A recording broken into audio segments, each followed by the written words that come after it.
世界来看过去24点钟内，全球有超过33万人患着新冠病毒。目前全世界确诊的病例数达要到3600万例了。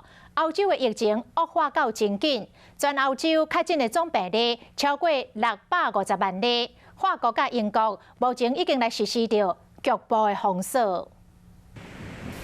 巴黎民众利用最后机会享受秋天日头的温暖，因为法国一天新增加确诊病例数，虽然说2天超过18000例，确诊入院的病例数是3个月来上济。所以讲，为7月开始，大巴黎、里昂、里尔等4大城进入最高的防疫警戒。 医护人员取消假期，然后非必要的手术，所有餐厅、酒吧、健身房、运动中心拢在停止营业。 Et donc, il y aura bien sûr, dans notre stratégie, dans les endroits où ça circule trop vite, et en particulier où ça circule beaucoup chez les personnes âgées, qui sont les plus vulnérables.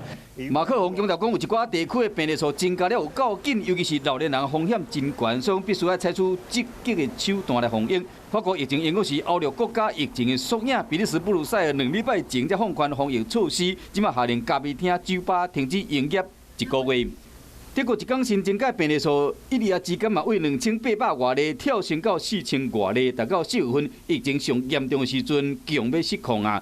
卫生单位紧急呼吁民众爱挂嘴掩、较接洗手的，尽量莫出门、莫集中。首都柏林的酒吧、餐厅嘛，为暗时11点关门。意大利下令，就算伫室外，嘛要强制挂嘴掩。瑞典规期停止大型的运动比赛，避免民众集中。 英国疫情嘛真危险，一天新增加病例数嘛超过17500例，11天内传染率飙1倍。疫情敢若卡输法国尔，目前苏格兰已经进入局部的封锁，餐厅、酒馆等等全部停止营业。德国全英国敢要进入影响严重的封锁状态，首相强生要伫评估。